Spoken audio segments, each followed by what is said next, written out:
नमस्कार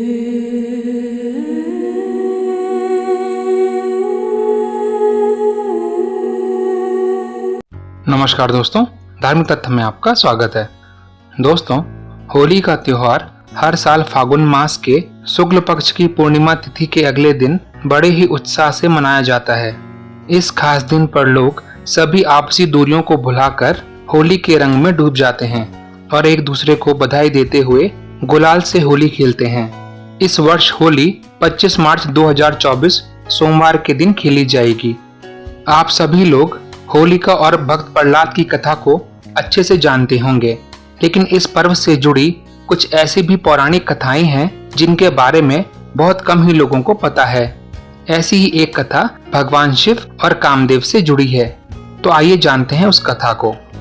पौराणिक कथा के अनुसार भगवान शिव की पत्नी सती अपने पिता द्वारा आयोजित यज्ञ में अपने पति भगवान शिव का अपमान सहन नहीं कर पाती है और यज्ञ में कूदकर आत्मदाह कर लेती है। जब यह बात भगवान शिव को पता चलती है तो वो अपने तांडव से पूरी सृष्टि में हाहाकार मचा देते हैं।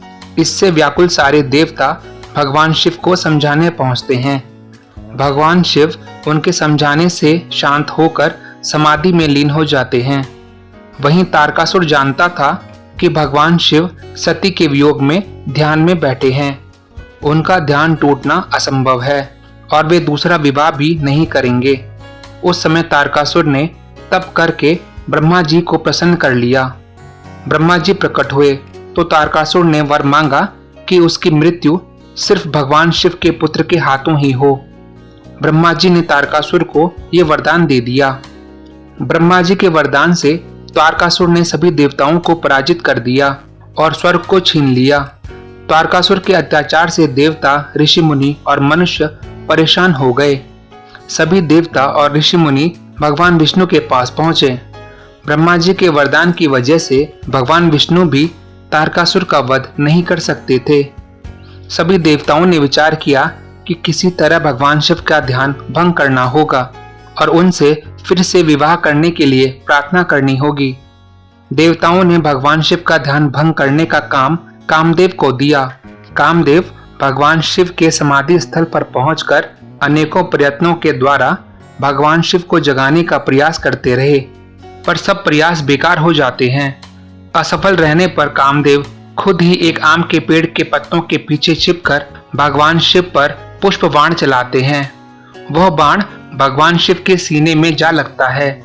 इससे भगवान शिव बहुत नाराज हो जाते हैं और अपनी तीसरी आंख खोलकर कामदेव को जलाकर भस्म कर देते हैं। इसके बाद भोलेनाथ ने माता पार्वती की ओर देखा। माता पार्वती की आराधना सफल हुई और भगवान शिव ने उन्हें पत्नी के रूप में स्वीकार कर लिया। इसके बाद भगवान शिव का विवाह माता पार्वती से हुआ।